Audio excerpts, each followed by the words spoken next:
Let's talk about fear. We all know what it feels like. But what if I told you there's an ancient playbook for not just dealing with fear, but actually using it as a direct path to wisdom? Well, that's exactly what we're digging into today. A guide for confronting terror straight from the Buddhist text called the Bhayabhairava Sutta, which literally means the discourse on fear and dread. And this, right here, is the big, kind of radical question we're going to unpack. Think about it. Our instinct is to run from fear, right? To push it down, to avoid it. But what if this ancient teaching has it right? What if fear is actually the ultimate training ground for real transformation? Let's see how that could possibly work.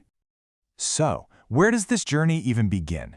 It all starts in a place that's both a real, physical location and a powerful metaphor, the forest. And we really need to get why this setting is so important. I mean, just picture it. You're deep in the wilderness, totally alone. There are strange sounds in the night, the constant threat of real danger. This was the chosen boot camp for spiritual seekers. And before he was the Buddha, the seeker Gautama deliberately went into these places, not to hide from the world, but to face his own mind, head-on, in its most raw and unfiltered state. But, and this is a huge but, the teaching is super clear. You don't just wander into the woods and hope for the best. The real prep work isn't about, sharpening a spear. It's about sharpening your mind. Before you can even think about facing the demons out there, you have to conquer the ones in here. And this is the absolute core of the idea. That snap of a twig in the dark, that's not the real source of your terror. The real source is the junk, the guilt, the greed, the anger, already churning away inside your own mind. See, an impure mind projects its own ghosts onto the world around it. So the very first step is a radical inner cleanup.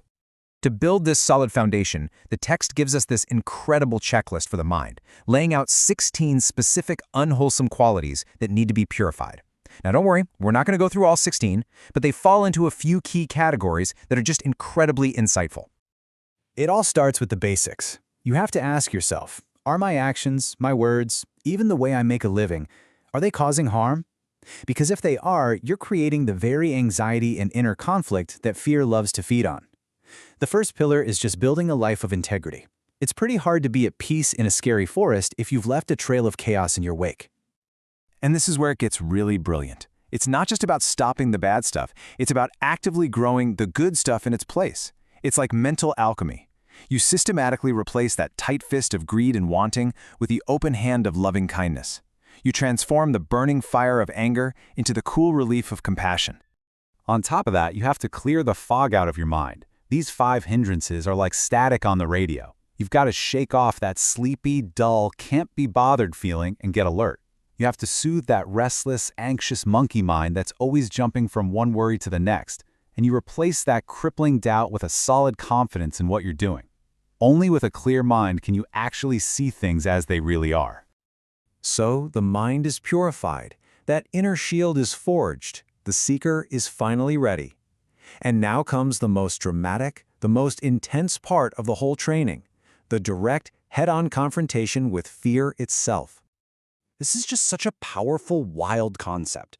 The seeker would deliberately go to the most terrifying places imaginable, cremation grounds, haunted shrines, and just wait. And when that sheer, gut-wrenching terror arose, the instruction was simple but unbelievably difficult. Whatever you are doing, do not change your posture. No running, no flinching, no curling up into a ball. Can you imagine the discipline that takes? You're walking in meditation, and this wave of pure panic just washes over you. Every single instant in your body is screaming run or freeze, but the training is to just keep walking, to watch the fear, feel it, and let it pass on its own. And the commitment is just absolute. If fear strikes while you're standing, you stay standing, solid as a mountain. In that moment, you become a living laboratory. You're observing this incredibly powerful emotion, but you're not its victim. You don't feed it, you don't fight it, you just watch it. And the same exact principle applies even when you're still. If you're sitting, you stay seated. This simple but profound act literally breaks the circuit of reactivity. By holding the body still, the mind learns that it doesn't have to obey fear's frantic orders. And in that stillness, it discovers a crucial truth. Fear is just an energy. It's impersonal. It arises, and if you just let it be, it will always, always pass away. So what happens when you pass through this trial by fire? After you've faced the absolute worst your mind can throw at you and you didn't flinch, something incredible happens. The mind becomes unbelievably strong, clear, and stable. It's now ready for the deepest insights possible. Having totally conquered fear, the seeker can now access these profound states of meditation called the jhanas. The mind, now free from all that static and noise, starts to climb through these stages of incredible joy, deep peace, and eventually it settles into this state of pure, unwavering equanimity. It's like a perfectly still, deep mountain lake. And from this rock-solid, crystal-clear state of mind, the ultimate breakthrough happens, all in a single night. First, the ability to remember all of his past lives. Then, the wisdom to see how all beings are reborn based on their actions.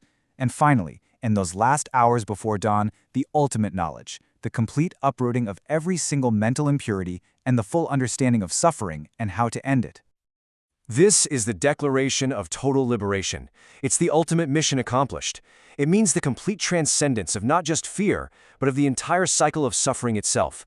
The journey that started in a dark, terrifying forest is finally complete, ending in the brilliant light of enlightenment.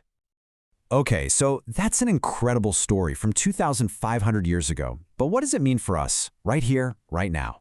Let's bring this all back home. Your forest might not have wild animals, but it definitely has its own dangers. Maybe it's that high-stakes career. Maybe it's a constant battle with anxiety. Maybe it's a difficult relationship or some deep personal challenge you've been avoiding for years. What is that place in your life that tests you to your absolute core? Here's the key takeaway from all of this. The strategy is exactly the same.